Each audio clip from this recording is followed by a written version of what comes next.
Berikut adalah peralatan dan obat-obatannya. Yang pertama, di sini ada uterotonika, sedativa, analgesik, dan atropin sulfas. Kemudian ini ada larutan betadin, ada cucing, ada alas bokong, ada kapas steril, ada bengkok, ada sarung tangan pendek, ada sarung tangan panjang, dan ini ada spekulum, ada penjepit, ada kondom kateter, ada plester, dan spet dan jarum nomor 23. Ini ada infus, gel, tensimeter. Permisi Ibu, saya bukan Anissa. Di sini saya akan melakukan tindakan pada Ibu. Sebelumnya saya akan menjelaskan. Ibu di sini mengalami perdarahan. Perdarahannya disebabkan karena rahim Ibu tidak berkontraksi dengan baik.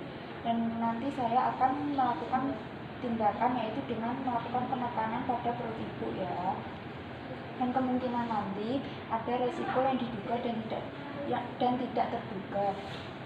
Antara lain resikonya yaitu kemungkinan ibu akan mengalami kekurangan darah atau anemia, dan mungkin ibu juga akan mengalami shock yang disebabkan karena kurangnya volume darah.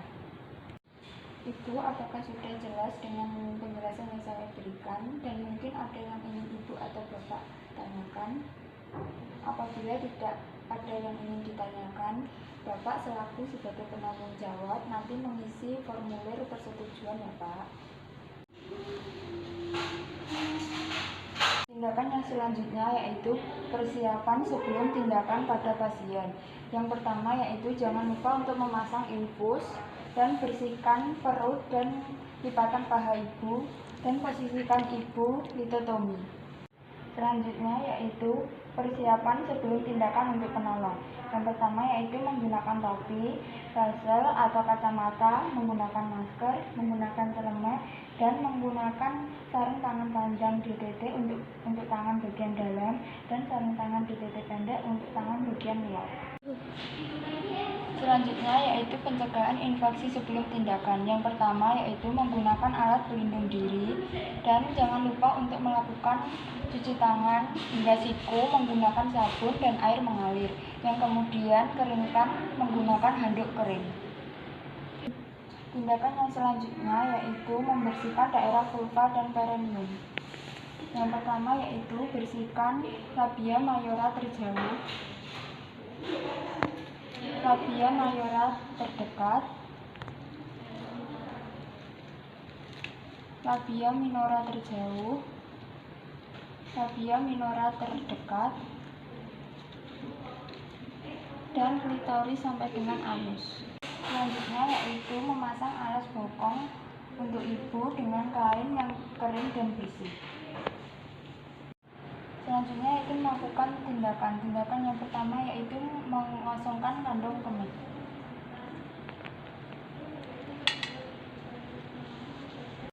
Tindakan yang selanjutnya yaitu memastikan dengan benar bahwa perdarahan yang terjadi pada ibu terjadi karena atomia uteri. Tindakan yang selanjutnya yaitu memastikan tetesan cairan infus yang sudah berisi oksitosin 20 unit berjalan dengan baik, dan jangan lupa ergometrin 0,4 mg sudah disuntikkan secara IM. Tambahkan 2-5 tablet misoprostol apabila kontraksi uterus kurang memadai. Yaitu melakukan tindakan KBE atau kompresi bimanual eksternal. Yang pertama yaitu penolong menghadap pada sisi kanan ibu. Tindakan yang selanjutnya yaitu tekan di antara simfisis pubis dan umbilikus pada korpus depan bawah sehingga fundus naik ke arah dinding abdomen. Selanjutnya yaitu letakkan telapak tangan di korpus uteri bagian belakang dan dorong uterus ke arah korpus depan. Selanjutnya yaitu geser perlahan-lahan sehingga telapak tangan dapat menekan korpus uteri bagian depan. Yang selanjutnya yaitu lakukan kompresi korpus uteri dengan jalan menekan dinding dan mendekatkan tangan belakang dan tangan depan. Selanjutnya yaitu perhatikan perdarahan pervaginam. Apabila perdarahan sudah berhenti, pertahankan posisi seperti ini, dan apabila perdarahan belum berhenti, lanjutkan tindakan KBI. Tindakan KBI atau kompresi bimanual internal. Yang pertama yaitu penolong menghadap vulva dan jangan lupa untuk menggunakan sarung tangan steril. Tindakan yang selanjutnya yaitu masukkan tangan secara obstetrik melalui introitus sampai ke dalam lumen vagina. Selanjutnya yaitu ubah tangan obstetrik menjadi kepalan dan letakkan punggung jari telunjuk dan jari kelingking pada fornix dan kemudian dorong. Letakkan telapak tangan luar pada dinding perut ibu dan upayakan untuk mencakup seluruh atau sebanyak mungkin bagian belakang korpus uteri. Selanjutnya yaitu lakukan kompresi pada uterus, yaitu dengan cara mendekatkan telapak tangan yang berada di luar dengan kepalan tangan yang berada di dalam. Selanjutnya perhatikan perdarahan pervaginam. Apabila perdarahannya sudah berhenti, pertahankan posisi seperti ini. Namun apabila perdarahannya belum berhenti, lakukan tindakan KAA. Selanjutnya yaitu keluarkan kepalan tangan secara perlahan-lahan dari vagina ibu. Selanjutnya masukkan sarung tangan ke dalam larutan klorin dan lepaskan sarung tangan. Setelah melepaskan dan merendam sarung tangan, jangan lupa untuk mencuci tangan menggunakan air mengalir dan sabun, dan kemudian dikeringkan menggunakan handuk yang kering. Selanjutnya yaitu gunakan kembali sarung tangan DTT dengan benar. Selanjutnya yaitu tindakan KAA atau kompresi aorta abdominalis. Yang pertama yaitu baringkan pasien dan penolong menghadap sisi kanan pasien.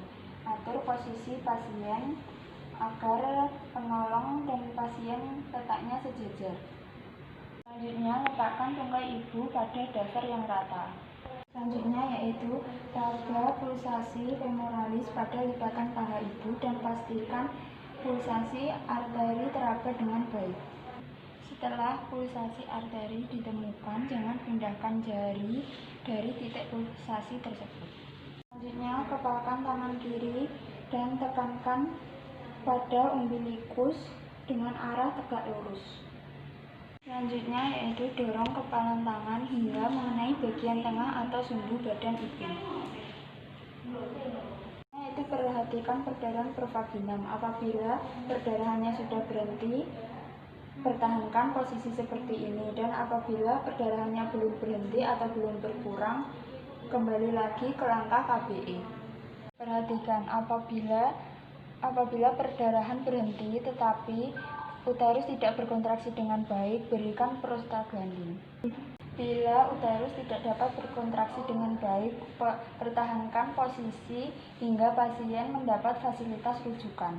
Bila kontraksi membaik tetapi perdarahan masih berlangsung, lakukan kompresi eksternal dan pertahankan posisi tersebut hingga pasien mendapatkan fasilitas rujukan. Tindakan tampon kondom kateter. Selanjutnya yaitu siapkan kondom kateter. Selanjutnya, posisikan pasien dalam posisi litotomi. Langkah selanjutnya yaitu memasang spekulum untuk menampilkan serviks.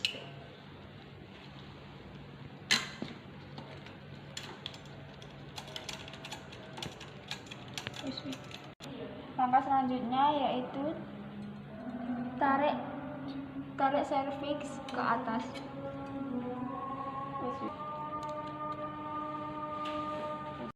Selanjutnya, masukkan kateter hingga mencapai fundus. Selanjutnya yaitu isi kondom dengan air DTT 200 ml, kemudian tahan suprasimfisis untuk mencegah kondom berpindah dari fundus. Kemudian tambahkan air DTT atau isi kondom hingga 350 ml. Fiksasi kateter pada paha ibu.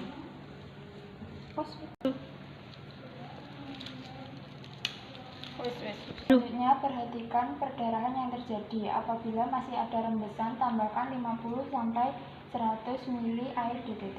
Selanjutnya, berikan tetesan oksitosin 20 unit 30 per menit. Jika kontraksi sudah baik, keluarkan air dari kondom.